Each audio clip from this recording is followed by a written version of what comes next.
Welcome to another episode of the BearDown podcast, joined by Arizona receiver Stanley Berryhill III. Here on this episode, Stanley, thanks for joining us. No problem. Great to have you here. Arizona football, fresh off the California win on homecoming. Obviously, the much celebrated, much covered, big win. You played a huge part in that role. As we've moved on past that win, as a captain of the team, what has been the message from you to your teammates moving forward? We just talk about 24 hours. So we have 24 hours to celebrate or 25 hours to dwell, whether it's a win or a loss. So after the 24 hours of celebrating, we just try to lock in and get better this week and get ready for Utah. And that was a memorable win on homecoming, as we talked about Brooks Reed, Earl Mitchell going to the Ring of Honor. What was your single favorite memory of Saturday's win? I would say downing the ball on the 1 yard line on the last punt of the game. It gave our defense great field position to work with and able to stop them and secure the win. And that's a great segue to a moment later. We'll talk to you about the different roles you play on the team. And right now, it's obviously you're a starting receiver, you're a captain on the team, you're also return punts, but you're also on punt coverage, which you just talked about. So you play almost every snap, it seems like, out there. What is your favorite part of those three different jobs that you do? Wide receiver, punt return, and punt coverage. Wide receiver is just getting able to catch the ball in space and trying to make someone miss and picking up extra yards, or just running routes and trying to get one-on-one matchups and manipulate ways into getting myself into good position and good leverage. I would say when I'm at gunner, it's just one-on-one, who's the best athlete, can you block me, or am I going to beat you down the field? And most of the time I like to say I beat people down the field. So it's just bringing me back to a little bit of high school when I played DB and got to make a tackle here and there. So being able to do that at gunner is huge for me. And punt return, you just never know what you're going to get. You don't ever know if you're going to fair catch it, if it's going to be a shank punt, or it's like a split-second decision on whether you're going to try to return it or you're going to fair catch it. So I think just the anticipation of what I'm going to do and what decision I'm going to make is what I like about punt return. Now, the question I have for you as gunner, as a guy who plays a lot of snaps at receiver, has been a wide receiver for a long time, is it nice to finally be able to hit somebody after you're the one usually getting tackled on those plays? Yeah, it is. I mean, I'm kind of a smaller guy. Sometimes I'm tackling dudes who are bigger than me, so that doesn't feel too great all the time. But other than that, yeah, just running down full speed, throwing an arm out there, tripping somebody up, it's a good feeling. So all of those roles that you fill here at Arizona, in my mind, is a lot of parallels to a We Educate Wednesday speaker you guys had, Matthew Slater, the New England Patriots, a guy who literally is a Swiss Army knife, as it were, can do whatever it takes, whatever his team asks him. Do you see any parallels, or do you see any of the takeaways from that talk on We Educate Wednesday to what you're doing now? Yeah, now that you say that, I mean, a lot of people who we talk to who've played in the NFL or been in the NFL for a while, like Dan Cruikshank, he played here a couple years ago. He always talks about how important special teams is. So the first couple of years, I was always like, nah, I'll never be on special teams unless I'm a returner. And then as I got older, you realize that the more you have in your game, the more valuable you are. So whatever they ask me to do, I do it. If it's to line up in the backfield, then I'll line up in the backfield. If it's to run down there on KOC or punt coverage, I'll do that too. It's just whatever the team needs. So one of the things they are asking you to do is obviously a wide receiver, Stanley, second in the Pac-12 in receptions, top 15 in the nation. You have a great year going. In your mind, what has been the key to success as a wide receiver this season? Just knowing your assignments and paying attention to the details, because you could look back at a couple games where I ran a route 4 yards and I should have ran it 6 yards and I didn't pick up the first down.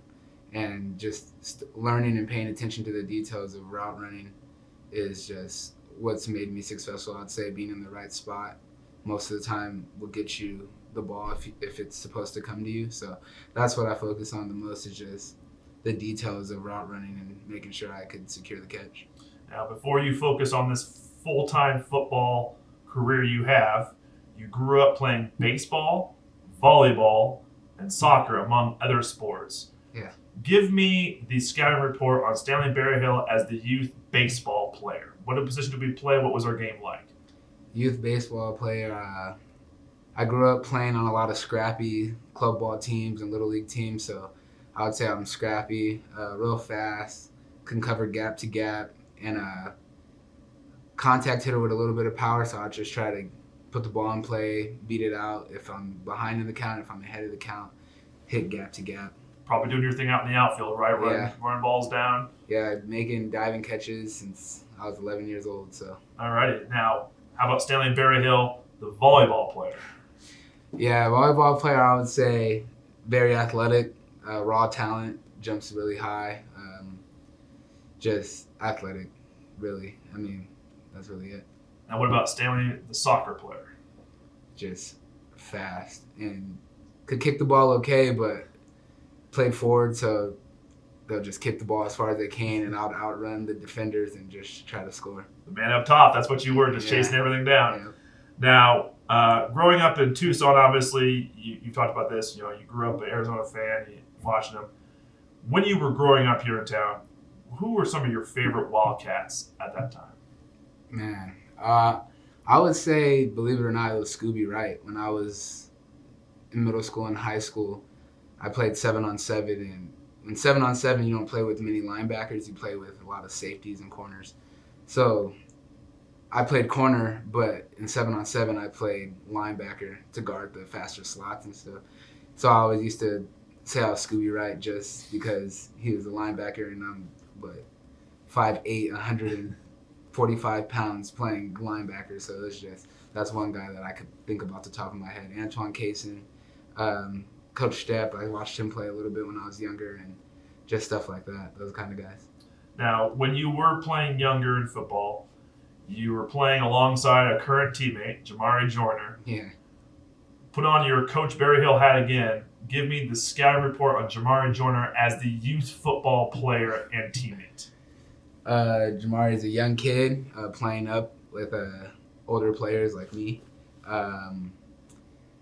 He was chunky. He wasn't too fast. He was fast, but he played fullback. So lead block, got a couple of runs here and there, and he played DN, linebacker. He was kind of the Swiss Army knife he is now, but just more in fullback, linebacker, DN positions. He played a little bit of quarterback here and there, but yeah. Fullback positions. Yeah. Play it from Jamari Joyner to the Clay Markov, a little bit of look, man, but just at youth. Yeah, we have a video on YouTube, and it's like a highlight tape of one of our games when we were younger, and I'm lined up at running back in the backfield, and Jamari's lead blocking for me on a pitch play, and I lead blocked for him a couple of times, but yeah. Not that we wouldn't believe you, but the proof is in the pudding right there on YouTube. Yeah. We'll have to go check it out. Jamari at fullback, lead blocking for you. Entering this season, Stanley, was obviously much publicized that a lot of guys wanted to wear the number 1 jersey, and Coach Fish made a competition about who's the best Wildcat on the field, in the classroom, in the community, to stand out to win the competition. You won it on the offensive side. Why did you want to enter that competition, and why did you want to wear the number 1 jersey? Just talk to my parents, especially my dad, about it, because I wore 86 for my whole career, and then I thought it would be nice to change it up a little bit, new staff, new number maybe if I earned the jersey, and I just tried to do everything on and off the field to earn it. And if I didn't earn it, I'm sure the person who would have gotten it deserved it just as much as I thought I did. But it was just something I think that holds a little bit of weight in the community and in the program, so I figured why not go for it. Yeah, I personally think it was an interesting sort of change in your career because it was a culmination of you going from walk-on to team captain to guy who's the spokesperson, wear the number 1 jersey on the offensive side. It's been an incredible journey for you and a maturation process, I'm sure. What has that been like, going from walk-on to I'm representing my team at Pac-12 Media Day, I'm a team captain, and I'm wearing the number 1 jersey? I mean, it was a roller coaster ride, up and down, a lot of doubts, a lot of am I good enough to be playing at Division I football when I was first here, and then as time went on, I just was able to prove myself day in and day out, and the coaches seen it. And when Coach Fish got here, I talked to him about what my future wanted to be like, and he made it. He's doing everything he can to make it happen. So I appreciate them for that, and it's been a crazy ride, but it's just crazy to look back from 2017 to now and all the changes that have happened in my life. But it's good. So that relationship you have with Coach Fish, you talked about just now, and you talked about in previous interviews about how close that is. Give me your favorite Coach Fish phrase or saying that just sticks with you. Man, a lot of times on the offense, be like, "What are we doing, man? This is brutal." Or like if we do something really bad, like he doesn't really say much. He'll just give you like this kind of a look, and like he doesn't yell at you. He just makes you feel like dang. But it's crazy. I don't know how to explain it. It's hard to explain. You just got to see it. Just got to see it. Your position coach, Coach Casey, Cam Cummins. Yeah. Obviously, you spent a lot of time with him. A guy who played in the Pac-12, had played at receiver for a long time. What are some of the biggest takeaways you've gotten from him? Just being a student of the game, he's been teaching us how to break down coverage and pick up little cues on how we know if it's man or if it's zone and stuff like that. And he just works with us a lot about coming back to the ball, being patient in our routes, not letting the DBs dictate the depth of our routes and stuff like that. Just the little things that not a lot of us had in the past, just because we're always on go with trying to pick up game plans and everything. But I think the staff does a good job at balancing the game plan and the fundamentals. So. Now we're going to go to the light stuff here, Stanley. I'm going to give you kind of some quick hitters. It's the best of the best on the team. I give you a category. You give me a teammate who's the best at it. Gotcha. Best dance moves on the team. Ooh, I would have to say Jaden Mitchell. Jaden Mitchell. What is his move? Why Jaden Mitchell? He's like TikTok famous, so all he does is TikTok dancing and stuff like that. He knows all the dances and got good rhythm. I don't know. Good rhythm in TikTok game. Good enough. Funniest guy on the team. I would have to say either Jerry Roberts or Rook Freeberg. It just depends on who you're around at that time. They're the funny guys in the locker room. Yeah. All right, this one's going to be near and dear to your heart. Fastest guy on the team. I want to say it's me, but Tay Cunningham. Tay Cunningham's got you. Yeah, he's got me by a couple steps. By a couple steps. Not many steps, just a couple. Not many. All right, I'm right in his hip pocket, but he got me. Well, that's the easy stuff. That's the fun stuff.